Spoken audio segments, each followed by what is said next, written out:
যখন অশ্লীলতার মহামারী ছড়িয়ে পড়বে তখন আলেম জালেম সব ধ্বংস। তো এটা ছড়িয়ে পড়ার মূল বিষয়টা হচ্ছে পর্ন। এই পর্ন এবং নীল সভ্যতা, নীল দর্পণের মধ্য দিয়ে সারা ওয়ার্ল্ড ওয়াইড আজকে এটা ছড়িয়ে পড়েছে। মুসলিম কান্ট্রিগুলোতে এগুলো ইউজিং দিন দিন বাড়ছে। সো এটাকে কীভাবে ব্লক করবে? যদি উপর থেকে ব্লক না করে, যদি উপর থেকে ব্লক না করা হয়, তাহলে আপনাকে আপনার সেলফোনে, আপনার পিসিতে, আপনার ল্যাপটপে এমন সফটওয়্যার বা কিছু ইনস্টল করতে হবে যে এগুলো যেন দেখা না যায়। এরপরেও বাঁচা খুব মুশকিল। ফেসবুকে ঢুকবেন, আপনার চোখের সামনে চলে আসবে। ইউটিউব স্ক্রল করবেন, চোখের সামনে চলে আসবে। কি করবেন? এই জন্য আজকে একজন বুজুর্গ আলেম, যার পিছনে আমরা জুমার নামাজ পড়েছি, আমাদের দেলোয়ার হোসেন হুজুর আকবর কমপ্লেক্সে, উনি বলছিলেন একজনকে যে স্মার্টফোন থাকলে ভেঙে ফেলতে হবে, তাছাড়া তুমি বাঁচতে পারবে না। চোখের একজন প্রশ্ন করেছে চোখের হেফাজত কেমন করে করবো, তিনি বলছিলেন স্মার্টফোন ভেঙে ফেলতে হবে। এটাও তো পসিবল হচ্ছে না, সবাই তো করতে পারছে না, অনেকের প্রয়োজন আছে। সেক্ষেত্রে ফাত্তাকুল্লাহা মাস্তাতা'তুম, তোমরা সাধ্যমতো আল্লাহকে ভয় করবে। আর যখন আপনি দিনই পরিবেশে থাকবেন, নামাজ পড়বেন, কোরআন তেলাওয়াত করবেন, বেশি বেশি আল্লাহ জিকির করবেন, আল্লাহর প্রতি দাওয়াতি কাজ করবেন, হ্যাঁ, দিনই মানুষের সংস্পর্শে থাকবেন। তারপরে আপনি বিয়ে করেছেন, বাসায় স্ত্রী আছে, লজ্জাস্থান হেফাজত করার জায়গা আছে, ঠিক আছে, আপনার পবিত্র জায়গা আছে, এবং আপনি তার সাথে হ্যাপি, আপনার মনের মতো একটা স্ত্রী আপনি পেয়েছেন, তখন কিন্তু দেখবেন এই বিষয়গুলো থেকে আপনি খুব সহজেই বের হয়ে আসতে পারছেন। তো যাই হোক, পর্ন সাইটগুলো থেকে আমাদের বেঁচে থাকা আবশ্যক। আর অল কাইন্ডস অফ ড্রাগস, যত রকম ড্রাগস আছে, এই ড্রাগসগুলো থেকে আমাদেরকে বেঁচে থাকতে হবে। ড্রাগস মানে বোঝাচ্ছি মাদক। এটাও এই পর্নোগ্রাফি, রেপ, সমকামিতা, এগুলোর পিছনে ড্রাগসের একটা বড় ভূমিকা আছে, ঠিক আছে। আর সবাই যার যার ধর্মের প্রতি অনুগত থাকতে হবে। দেখেন, আমি বললাম হিন্দু ধর্মে পর্দার কথা আছে, খ্রিস্টান ধর্মে পর্দার কথা আছে। তারা যে জিসাস ক্রাইস্ট বলে, তারা যে জিসাস ক্রাইস্টের কথা বলে না, ওই যে মারিয়াম আলাইহিস সালামের কোলে দেখায় যে বাচ্চা, ওদের চার্চে দেখেন না, দেখেছেন না ছবিটা?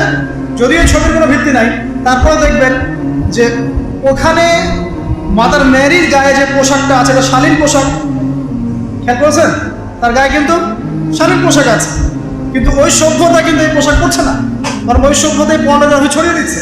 তাহলে ধর্মের সাথে কিন্তু এদের কোনো সম্পর্ক নাই।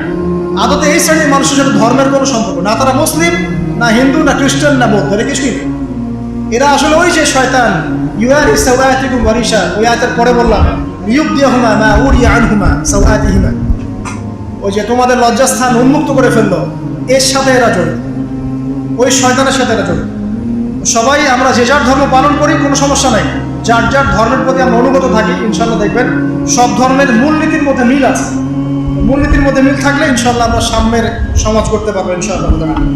আর যত রকম অপসংস্কৃতি আছে, এগুলোকে না বলতে হবে এবং পরকালীন চেতনাকে জাগ্রত করতে হবে যে আল্লাহ পাক আমার প্রত্যেকটা কাজ অবজার্ভ করছেন, নোট করছেন, প্রতিটা কাজের জন্য আমাকে আল্লাহর সামনে জবাবদিহি করতে হবে। এই সেন্স আমাদের থাকলে ইনশাআল্লাহ তাআলা আমরা পাপগুলো থেকে বেঁচে থাকতে পারবো। আর সর্বশেষ কথা হচ্ছে যে আমরা সবসময় মনে রাখার চেষ্টা করব, অলওয়েজ আমরা একটা কথা মনে রাখার চেষ্টা করব যে আমাদের সম্মানিত পিতা এবং মাতাকে শয়তান তাদের গায়ের কাপড় খুলে ফেলেছিল। এই একটা কথা যদি আমরা মনে রাখতে পারি আজকে, যে আমাদের পিতা এবং মাতার গা থেকে কাপড় খুলে ফেলেছিল শয়তান, আমি সেটা হতে দেব না, বা আমি আদমের সন্তান হয়ে সেই পথে পা বাড়াবো না, আমার পরিবারকে বাড়াতে দেব না, আমার সন্তানকে সে আদর্শে করবো না। ইনশাআল্লাহ তাআলা আল্লাহর নুসরা, সাহায্য আপনার সাথে থাকবে। শয়তান এবং তার অনুসারীরা আপনার কোনো ক্ষতি করতে পারবেন ইনশাআল্লাহ তাআলা। নবী সাল্লাল্লাহু আলাইহি ওয়াসাল্লাম শেকড়টা উপরে ফেলার পরেও কিন্তু কিছু ভবিষ্যৎবাণী করে গেলেন। এই জায়গা থেকে শেষ করছি। নবী সাল্লাল্লাহু আলাইহি ওয়াসাল্লাম সোনালী সমাজ প্রতিষ্ঠা করার পরেও কিন্তু কিছু ভবিষ্যৎবাণী করে গেলেন। এক, আমার উম্মতের মধ্যে সমকামিতা ছড়িয়ে পড়বে। কখন? শেষ জামানায়। আমার উম্মতের মধ্যে মূর্তি পূজাও শুরু হবে, এটাও এসেছে হাদিসে। ততক্ষণ পর্যন্ত কিয়ামত হবে না যতক্ষণ আমার উম্মত মূর্তি পূজা করবে না। এমন এসেছে ইলম, জ্ঞান উঠে যাবে, জাহেলিয়াত বর্ষিত হবে, জেনাকে মানুষ হালাল মনে করবে, জেনাকে মানুষ হালাল মনে করবে। এখন আপনি মিলাতে পারবেন যে ঘটনা কেন এমন হলো, ওইরকম থেকে এমন কেন হলো এখন মেলাতে পারবেন। নবীজি ভবিষ্যৎবাণী করেছেন জেনাকে এই উম্মতে একটা অংশ হালাল মনে করবে, মাদককে এই উম্মতের একটা অংশ হালাল মনে করবে, এই উম্মতের মধ্যে সমকামিতা ছড়িয়ে পড়বে, এই উম্মতের মধ্যে অশ্লীলতা বাড়বে কখন? যখন এমন এক শ্রেণীর মেয়ে আত্মপ্রকাশ পাবে, আত্মপ্রকাশ ঘটবে তাদের, যাদেরকে আমি দেখিনি। নবীজি বলছেন লাম আরাহুমা, আমি ওদেরকে দেখি নাই। দুই শ্রেণীকে আমি দেখি নাই, তার মধ্যে এক শ্রেণী হচ্ছে নিসাউন কাসিয়াতুন আরিয়াত, এমন এক শ্রেণীর মহিলা যারা কাপড় পরেও বাইরে নগ্ন হয়ে পড়ে। মুমিলাত মাইলাত, মানে নিজেও সিডিউস হবে, অন্যকেও সিডিউস করবে। শব্দটা এই আর কি। এই শব্দ 1450 বছর আগে নবীজি বলে গেছেন যে দুই শ্রেণীর মানুষকে আমি দেখি নাই। লাম আরাহুমা, আমি দেখিনি মানে ওই যুগে এরকম গেটআপে কোনো মেয়ে চলতো না, সিম্পল, তাই তো? ওই যুগে যদি ওই রকম গেটআপে কেউ চলতো, নবীজিকে বলতেন আমি দেখি নাই? নবীজি বলছেন আমি দেখি নাই। কোন কোন মেয়েদেরকে দেখেন নাই? এক শ্রেণী যারা নিসা মহিলা, ক্যাসিয়াত, কাপড় পরে আছে, আরিয়া, তারপরেও নগ্ন। ব্যাখ্যা করতে হবে। তার মানে কাপড় পরেও নগ্ন শ্রেণীর মেয়েরা নবীর যুগে ছিল না। এটা কোন যুগে দেখা যায়? এখন দেখা যায়, এই লাস্ট 100-150 বছরে দেখা যায়। 100-150 বছর আগেও দেখতে পারবেন না। আপনি 100 বছর আগে ঘেটে দেখেন, পারবেন না দেখতে। এই যে ব্রিটিশ পিরিয়ডও দেখেন, ব্রিটেনরা যখন শাসন করেছে না সারা ওয়ার্ল্ডে, তখনও আমাদের নানি দাদির দাদি ওদের গেট আপ দেখেন, তাদের গেট আপ কিরকম ছিল? তারা কিন্তু বলে নাই 1000 বছর থেকে আমরা করছি, বলেছিল? আচ্ছা, তো নবীজি বলছেন মুমিলাত মাইলাত, এরা নিজেরা আকৃষ্ট হয় এবং আকৃষ্ট করে। আপনি কি জানেন সিডিউসের অর্থ কি? এটা সম্পূর্ণ অপপ্রয়োগ হয়েছে। অনলাইনের যুগ, মানুষ মানে হুজুকে মাথা।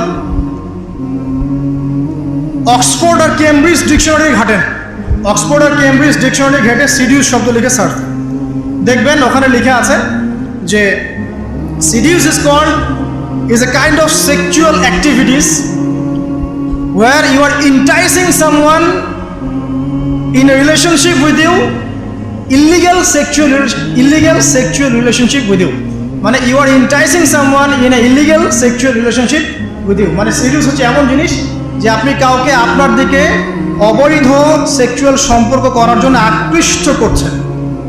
তাহলে আকৃষ্ট যে করে সে অপরাধী, যাকে করা হচ্ছে সে অপরাধী? খুঁজেন, গুগলে গিয়ে সার্চ দেন, seduces is a kind of sexual activities যেখানে আপনি you are enticing someone in a illegal sexual relationship with you, যার আপনার থেকে কম এক্সপিরিয়েন্স আছে। পড়ে দেখেন, কেমব্রিজের মধ্যে লেখা আছে যে এমন একজনকে আপনি আপনার দিকে সেক্সুয়ালি প্রলুব্ধ করছেন, ইন্টাইস করছেন, যার আপনার বিষয় সম্পর্কে জ্ঞান কম, আপনার সাথে সেক্সুয়াল বিষয় সম্পর্কে তার জ্ঞান কম, আপনার জ্ঞান বেশি। আপনি তাকে প্রলুব্ধ করছেন আপনার দিকে সেক্সুয়ালি অবৈধ সম্পর্ক করার জন্য। এটাই হচ্ছে মুমিলাত মাইলাত। হাদিসের শব্দের সাথে মিল আছে? মিল আছে। তো এখানে যে আকৃষ্ট করছে সে অপরাধী, না যে আকৃষ্ট হচ্ছে সে অপরাধী? তাহলে নিঃসন্দেহে যে আকৃষ্ট করছে সে অপরাধী।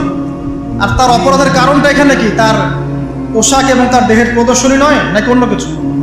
নিঃসন্দেহে এটা। এবং এটা ভালো পোশাক পরেও মানুষ অন্য কাউকে আকৃষ্ট করতে পারে। ভালো পোশাক পরে আছেন কিন্তু কথার মাধ্যমে আকৃষ্ট করতে পারেন, ফোনের কলসের মাধ্যমে আকৃষ্ট করতে পারেন, ডেটিংয়ের মাধ্যমে আকৃষ্ট করতে পারেন, অন্যভাবেও করতে পারেন। এখানে শুধু পোশাকটাই মূল ইস্যু নয়, এখানে আরও অনেক ব্যাপার আছে। একই সাথে আমরা যে নীল সংস্কৃতির কথা বললাম, এগুলো যখন প্রত্যেকে ঘরে ঘরে দেখছে, তখন সবাই কি ভিতর থেকে পশু হয়ে যায়নি? তখন তো খুব সহজেই একটা মানুষ প্রলুব্ধ হবে এবং তখন ধর্ষণ বাড়বে, জেনা বাড়বে, পরকীয়া বাড়বে এবং এই পরিসংখ্যানগুলো বাড়তে থাকবে। এখানে সলিউশন কে দিবে? সলিউশন দিবে শুধুমাত্র সেই সভ্যতা যে সভ্যতার সময় জেনার হার ছিল 0.00001%। ওই সভ্যতা যখন রেপের হার 0.00001%, সুদের হার 0.00001%, দুর্নীতির হার 0.00001%। এটা কোন সভ্যতা? এটা ওই খোলাফায়ে রাশেদার সভ্যতা। ওইখানে রেয়ার একটা মানুষ খুঁজে পাওয়া যায় মদ খায়, একটা মানুষ খুঁজে পাওয়া যায় হয়তো জেনা করেছে, একটা মানুষ খুঁজে পাওয়া যায় দুর্নীতি করেছে। 99% পিউরিফাইড। তো ওই সভ্যতা কিসের আলোকে এরকম হলো, আর এখন কেন হতে পারছে না? এটা প্রশ্ন না, এটা বড় কোশ্চেন। তাহলে এখন আমরা আসি সমাধান কিভাবে করতে পারি, মানে কি কি কাজ করলে আমরা আসলে ওই জায়গায় যাওয়ার, আল্লাহ যদি চান কবুল করেন আমরা ওই জায়গায় যেতে পারবো ইনশাআল্লাহ আযজা ওয়া জাল। তার জন্য আমি কিছু পয়েন্টস ফাইন্ড আউট করেছি। যারা জ্ঞানী আছেন তারা আরো অনেক পয়েন্টস ফাইন্ড আউট করতে পারবেন। এটা আমার ক্ষুদ্র জ্ঞানের প্রচেষ্টা। ওয়া তাওফীক ইল্লা বিল্লাহ। প্রথম যেটা, সেটা হলো, দেখুন যে প্রথমে আমাদের জ্ঞানের স্বল্পতা আছে। যদি আমরা সবাই ইসলামের সঠিক জ্ঞানটা অর্জন করতে পারতাম এবং পরকালীন চেতনা থাকতো, তাহলে কিন্তু কোনো মানুষের পক্ষে না অশ্লীল হয়ে চলা সম্ভব, না অশ্লীলতার খপ্পরে পড়া সম্ভব। এটা প্রথম কথা। দ্বিতীয় কথা হচ্ছে,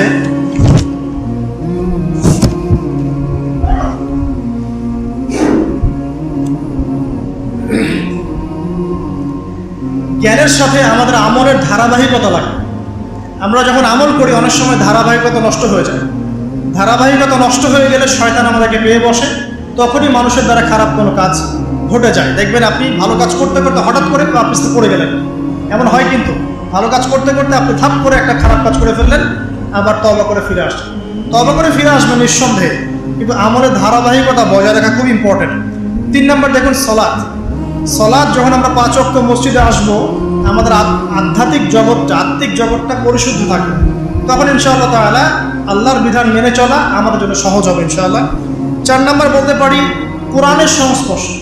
কোরআনের সংস্পর্শে যখন আমাদের যুব সমাজ থাকবে, ইনশাআল্লাহ তাআলা তারা আল্লাহর হুকুম আহকামগুলো মেনে চলতে পারবে এবং শয়তানের ওই খপ্পরগুলো থেকে তারা বেঁচে থাকতে পারবে ইনশাআল্লাহ আযজা ওয়া জাল।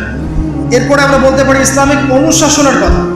ইসলামিক অনুশাসন যদি আমরা ঘরে ঘরে প্রতিষ্ঠা করতে পারি, ইনশাআল্লাহ আযজা ওয়া জাল, আমরা এই ফিতনাময় পরিবেশেও আমাদের ঈমান ধরে রাখতে সক্ষম হব ইনশাআল্লাহ আযজা ওয়া জাল।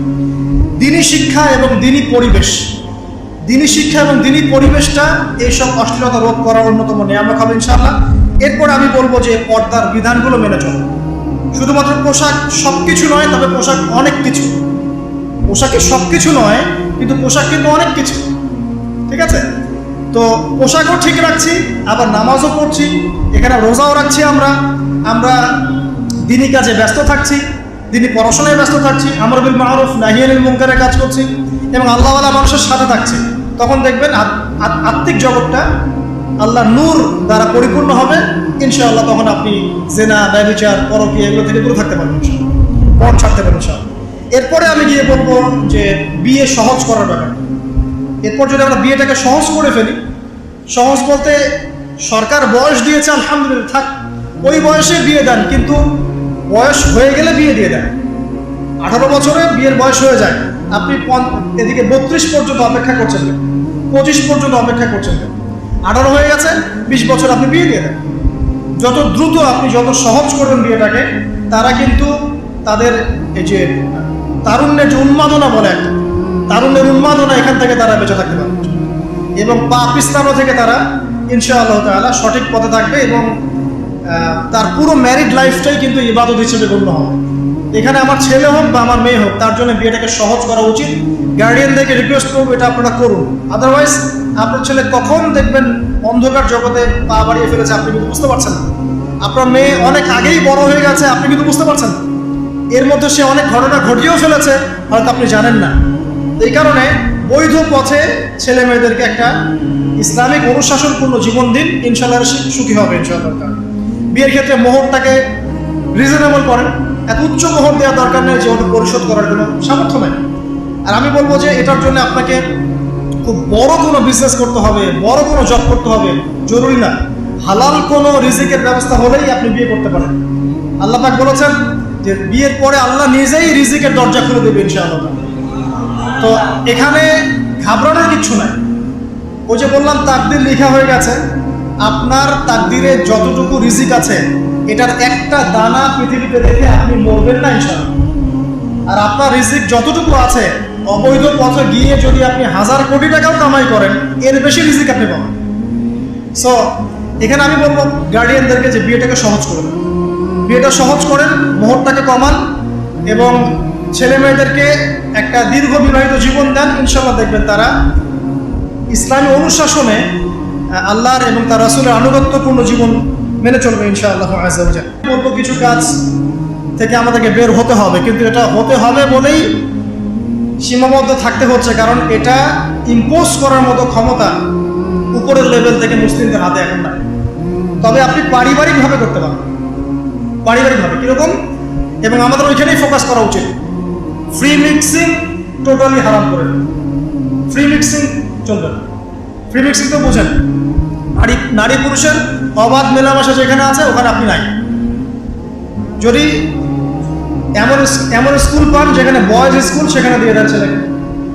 এমন স্কুল শুধু মেয়েদের স্কুল, সেখানে মেয়েকে দেন। কলেজ শুধু ছেলেদের কলেজ, ওখানে ছেলেকে দেন। শুধু মেয়েদের কলেজ, ওখানে দেন। এটা কিন্তু একমাত্র সলিউশন না, অনেক সলিউশনের একটা সলিউশন হচ্ছে। ওখানে দেওয়ার পরেও ছেলে বিগড়াতে পারে, বেলাইনে যেতে পারে। এখানকার মেয়ে স্কুলের মেয়ে ছেলে স্কুলের ছেলের সাথে প্রেম করতে পারে। কিন্তু অনেকগুলো সলিউশনের একটা সলিউশন হতে পারে যে ফ্রি মিক্সিং থেকে রোধ করে, ফ্যামিলি থেকে রোধ করে। তারপরে যত প্রকার পর্ন সাইট আছে সব পর্ন সাইটকে ব্লক করতে হবে। এবং সারা ওয়ার্ল্ডে যত ধর্ষণের হার বাড়ছে, পরকীয়া জেনার হার বাড়ছে, এগুলোর মূল কারণ হচ্ছে পর্ন। এটা কিন্তু মূল কারণ, যে পোশাক খুলে ফেলার সংস্কৃতি, নীল দর্পণ, এটা কিন্তু এই পর্নোগ্রাফির সভ্যতা থেকে এসেছে। ওই সভ্যতা তো পচে গেছেই, ওর তো আর ইজ্জত সম্মানে কিছু বাকি নাই। মুসলিমদের যতটুকু বাকি আছে এটা ধরে রাখার জন্যে পর্ন সাইটগুলোকে বন্ধ করা খুব জরুরি। যদি এটা না করতে পারি, আলেম জালেম সবাই ধ্বংস হয়ে যাবে। দলিল যায়নাব বিনতে জাহাশ রাদিয়াল্লাহু আনহা, তিনি বলছেন, ইয়া রাসূলুল্লাহ আনুহলিকু ওয়া ফিনা সালিহুন, আমাদের মধ্যে সৎ মানুষ থাকা সত্ত্বেও কি আমরা ধ্বংস হয়ে যাব? নবীজি বলছেন, ওয়াইলুল লিল আরব মিন শাররি ক্বাদ ইখতারাব। একটা হাদিস আছে না, যে আরবদের জন্য ধ্বংস, কি ভয়ঙ্কর বিপদ নেমে আসলো। তখন যায়নাব বিনতে জাহাশ রাদিয়াল্লাহু আনহা তিনি বলছেন, আনুহলিকু ওয়া ফিনা সালিহুন ইয়া রাসূলুল্লাহ, যখন আমাদের মধ্যে সৎ মানুষ থাকবে, আলেম বুজুর্গ পীর এরকম মানুষও থাকবে, তখনও কি আমরা ধ্বংস হয়ে যাব? তখন নবী সাল্লাল্লাহু আলাইহি ওয়াসাল্লাম বলছেন, নাম, হ্যাঁ ধ্বংস হবে। ইযা কাসরাতুল খালা, যখন অশ্লীলতা চলে। আল্লাহ পাক আমাদের সবাইকে আজকের এই সংক্ষিপ্ত আলোচনা থেকে শালীনতা, পর্দা এবং এর বিরোধী শয়তানি শক্তির প্রভাব সম্পর্কে সচেতন থাকার তৌফিক আল্লাহ পাক আমাদের দান করুন। আমরা দোয়া করি আল্লাহ পাক আমাদের সবাইকে কোরআনের জ্ঞানে জ্ঞানী করুন এবং 5 ওয়াক্ত নামাজ জামাতে পড়ার তৌফিক দান করুন। আল্লাহ পাক আমাদের সবাইকে কোরআনওয়ালা বানিয়ে দিন, নবীর সুন্নতের পাবন্দ বানিয়ে দিন। আমরা দোয়া করি আল্লাহ পাক আমাদের পরিবারের সবাইকে দ্বীনের জ্ঞানে জ্ঞানী করুন। আমাদের মা বোনদেরকে খাস পর্দায় থাকার তৌফিক দান করুন, ছেলেদেরকেও পর্দা করার তৌফিক দান করুন। আল্লাহ পাক আমাদেরকে যাবতীয় অপসংস্কৃতি, পর্নোগ্রাফি, মাদক, জিনা, ব্যভিচার, পরকীয়া থেকে আল্লাহ পাক হেফাজত করুন। অশ্লীলতার যে মহামারী চলছে, এই মহামারী থেকে আল্লাহ পাক আমাদেরকে বাঁচান। এবং জিন শয়তানের সহযোগী হয়ে যে মানুষ শয়তানরা আজকে আমাদের গা থেকে কাপড় খুলে ফেলার চেষ্টা করছে, এদের অপতৎপরতা থেকে আল্লাহ পাক আমাদেরকে হেফাজত করুন। আমিন।